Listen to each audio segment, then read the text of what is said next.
શું છે આ બધું? તમે લોકો આજે તો મેં કોઈ પ્રેસ મીટ બોલાવી નથી. સોરી સર, અમારે તમારી સાથે વાત કરવી હતી. અમે કાલના રાહ જોઈ રહ્યા છીએ. આજે તમે જરૂર એના વિશે વાત કરશો વિચારીને આવ્યા છીએ. અરે શું વાત છે, શું વિષય છે? પ્રેસ વાળા આયા છે બેના. સિક્યુરિટીને કહીને મેં અંદર તો આવવા દીધા બેના. ફટાફટ વાત કરીને પૂરું કરવું પડશે બેના, નહીં તો હું તો ફસાઈ જાય. ભૈલા, જે મીડિયા વાળા આવ્યા છે આપણી ઇન્ક્વાયરી શરૂ કરી દેશે, પણ આપણે એમને ઇન્ક્વાયરી કરવા દઈશું ખરા? તું કંઈ જ ટેન્શન ના લઈશ. ચલો, હવે આપણે એવું કરવું પડશે કે બિલકુલ અજાણ્યા થઈને જ આપણે ત્યાં જવું પડશે. મોસ્ટ ઇમ્પોર્ટન્ટ, ગીતાની આપણે રાહ જોવી પડે. સર, અમે પૂછવા આવ્યા છીએ કે તમારું રિએક્શન શું છે? રિએક્શન તો મારા દીકરાએ પહેલા જ આપી દીધું છે. અરે સાહેબ, મંત્રીના દીકરાના લગ્ન મધ્યમ વર્ગની છોકરી સાથે થયા છે એ બધું કહેવા વાળા અમે જ હતા, અને હવે થોડાક જ દિવસમાં લગ્ન તૂટી ગયા. મતલબ એના વિશે તમને કેમ આ વિષયમાં આટલો રસ પડે છે? રાજ્યની જનતાને આનાથી શું ફાયદો થશે? આવા સમાચારને લોકોના ઘરે ઘરે પહોંચાડીને પાછા આમાં બેકગ્રાઉન્ડ મ્યુઝિક ઉમેરીને 24 કલાક અમારો ચહેરો બતાવીને તમને બધાને શું મળી જવાનું છે? તમે કાયમ તામઝામ લઈને બ્રેકિંગ ન્યૂઝ માટે અમારા ઘરની સામે જ ઊભા રહી જાઓ છો. અમારી પણ એક પર્સનલ લાઈફ હોય છે. મહેરબાની કરીને અમને અમારા હાલ પર છોડી દો. એનો મતલબ તમારા દીકરાના લગ્ન તૂટી ગયા એના વિશે તમારે કોઈ જ રિએક્શન નથી આપવું? તમારે કંઈ જ નથી કહેવું? ફરીથી એ જ સવાલ? મંત્રી હોવા છતાં જનતાની સેવામાં મારાથી કોઈ ભૂલ થઈ છે ખરા? મારાથી કે મારા પરિવારથી કોઈ ભૂલ થઈ છે ખરા એ પૂછો. બાકી આ તો અમારા પરિવારની વાત છે. મહેરબાની કરીને તમે આ વાત લઈને અમારા ઘર સુધી ન પહોંચો. ભાનુ, કમળાને કોફી લઈ આવવા માટે કહે. અરે બેના મને અમનો પ્રોબ્લેમ હશે એ નહીં સમજાતું. અમારો પ્રોબ્લેમ નથી સર, તમારો પ્રોબ્લેમ છે. એ છે ગીતા. अब જુઓ, એ જે પણ કોઈ થયું એ બ્રેકઅપ છે અને અત્યાર સુધીના સૌથી મોટા ન્યૂઝ છે. હવે આનાથી મોટા બ્રેકિંગ ન્યૂઝ શું હોય? અરે ગીતા મેડમ આવી ગયા. મેડમ જવાબ આપો ને. સવાલનો જવાબ આપો. જુઓ, તમારું રિએક્શન શું છે કહો ને? હવે તું કોઈ પણ વાત ના કરતી, કારણ કે આપણે જે વાત કરવાની છે એ બધી આપણે ઓલરેડી પ્રેસ વાળાને કહી દીધી છે.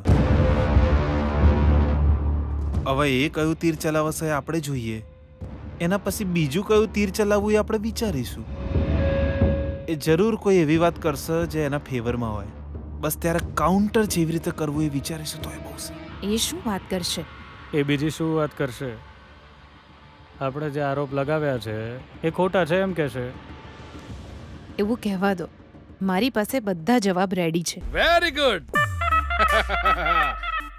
સુશીલા, એ સુશીલા, અરે જલ્દી આવ અહીંયા.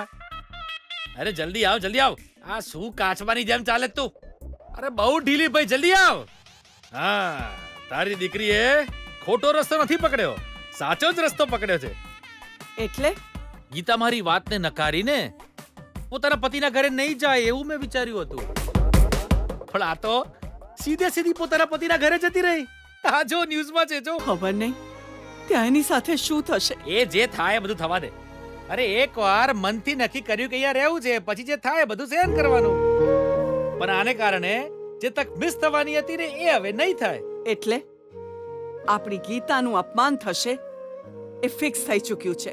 અરે એ તો નક્કી જ છે, અપમાન થવાનું જ છે એનું. અરે ભલે ને હું તો કહું છું બેચારાને મારી પણ દે, પણ ચૂપચાપ એ ઘરમાં રહેવાનું છે એ નક્કી છે. જો ઘરવાળા ના પાડતા હોય એમના જ ઘરે જઈને દરવાજો ખખડાવો મુશ્કેલ છે જી. મુશ્કેલીને પોતાની ઈચ્છાથી સ્વીકારવાની બુદ્ધિ તારી દીકરીમાં છે સુશીલા. પણ ત્યાં એનું સ્વાભિમાન હારી જશે જી. અરે દરવાજા તો ખુલશે, સ્વાભિમાન ગયું તેલ લેવા.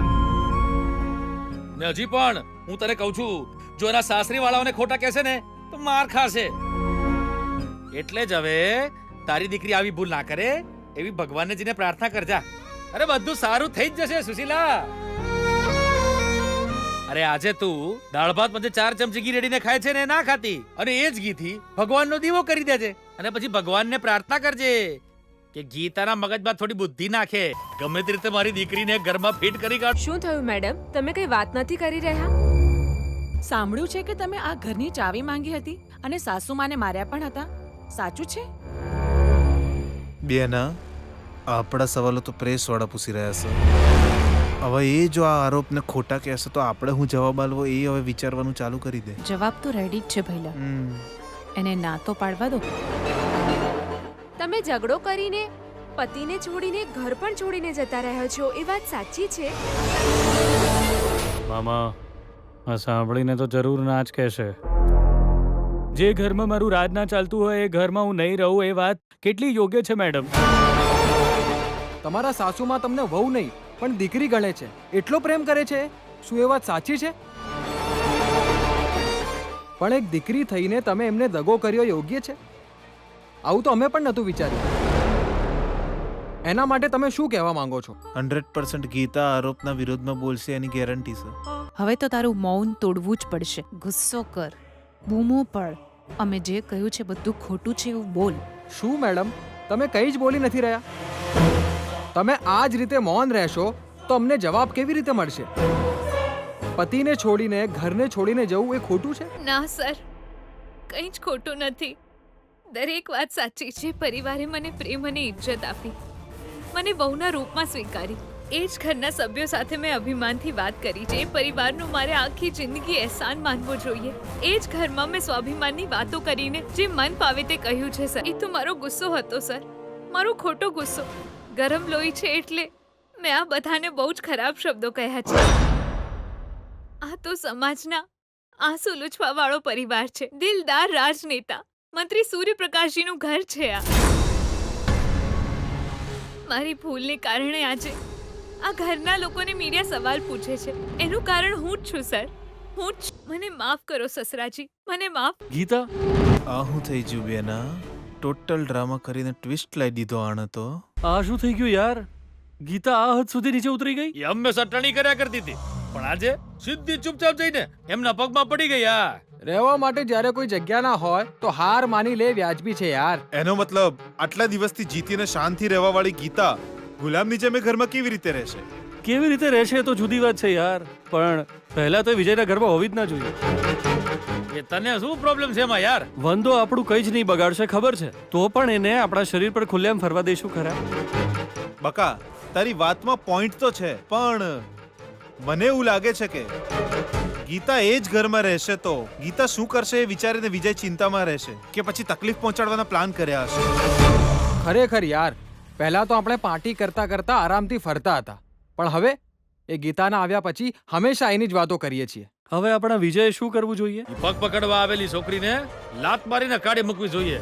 ગીતા પગ પકડશે એટલે વિજય એને માફ થોડો કરશે ગિરી. ગીતા, આ તું શું કરી રહી છે બેટા? ચાલ ઉઠ. ના સસરાજી, મેં ભૂલ કરી છે.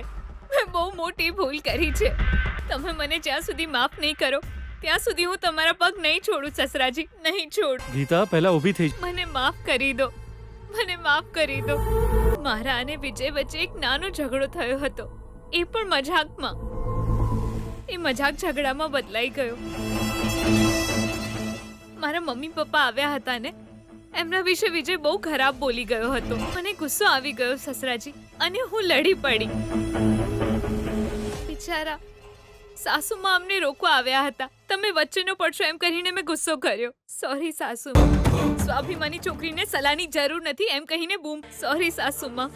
તારા અંકલ તો દરવાજાની વચ્ચે જ ઊભા રહી ગયા હતા. મારા પતિ હાથ જોડીને ના પાડતા રહ્યા. સાસુમાં મારા પગ પકડવા આવ્યા. સિતારા અંકલ મને રોકી રહ્યા હતા, પણ હું એમને ધક્કો મારીને બહાર જતી રહી.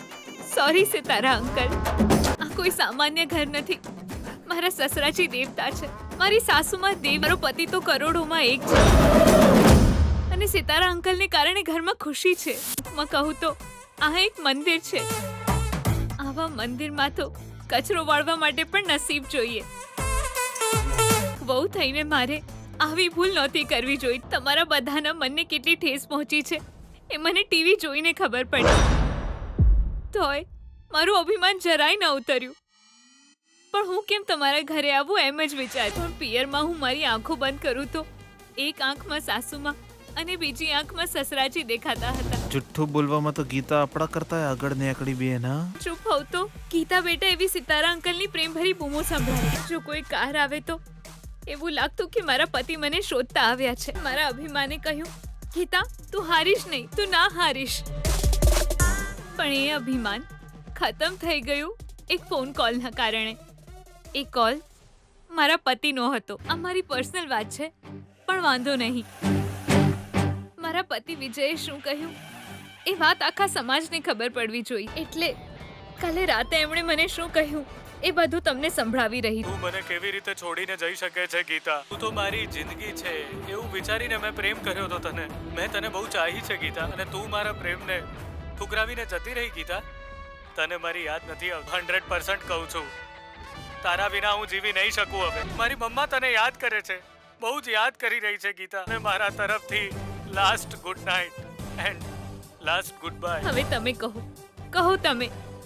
મારા ભગવાન જેવા પતિ આટલા દુખી હોય અને હું મારા સ્વાભિમાન માટે મારા ઘરમાં બેસી રહું એવું કેવી રીતે? મારા અભિમાન માટે મને બહુ શરમ આવવા લાગી. એટલે જ હું સીધી ઉઠીને મારા પતિના ઘરે આવી. હવે તમારી સામે ઊભી છું સસરાજી. મને ખબર છે મેં બહુ જ ખોટું કર્યું છે. મહેરબાની કરીને આ ઘર છોડીને જવાનું તમે ના કહેશો. આ ઘરના એક ખૂણામાં મને થોડી જગ્યા આપી દો. તમારી સેવા કરીને હું મારી જિંદગી જીવી લઈશ. સાસુમાં, તમારી દીકરી બનીને જીવવા માટે મને એક તક આપો સાસુમાં. Please please સાસુમાં. દેવતાઓ હંમેશા ક્ષમા કરવામાં માને છે.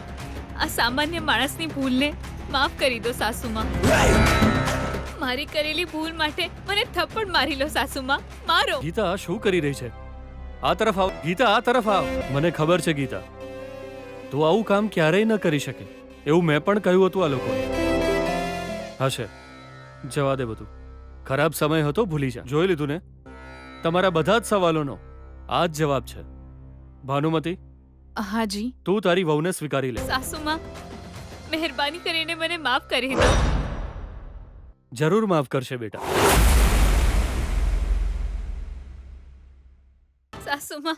સાસુમાં મને માફ કરશો ને સાસુમાં? જરૂર માફ કરશે બેટા. આજકાલ તો કોઈ ભૂલ કરે તો પણ પોતાની ભૂલ માનતા નથી, અને તે તો ઈમાનદારીથી તારી ભૂલ સ્વીકારી લીધી. તારા જેવી છોકરીને માફી કેમ ન મળે? આમ પણ ભાનુમતીએ તો કહ્યું તું ભાનુમતી માટે વહુ નહીં દીકરી બનીને આવી છે. તું ખરેખરમાં દીકરી. બહુ જ થેન્ક્સ સાસુમાં. Thank you. તમારું મન તો બહુ જ મોટું છે સાસુમાં. સાસુમાં આજ પછી ક્યારે હું આવી ભૂલ નહીં જ કરું સાસુમાં. આ ઘરને છોડીને હું ક્યારેય નહીં જાઉં. મને સ્વીકાર કરવા માટે હું તમારો જીવનભર એહસાન માનતી રહીશ સાસુમાં.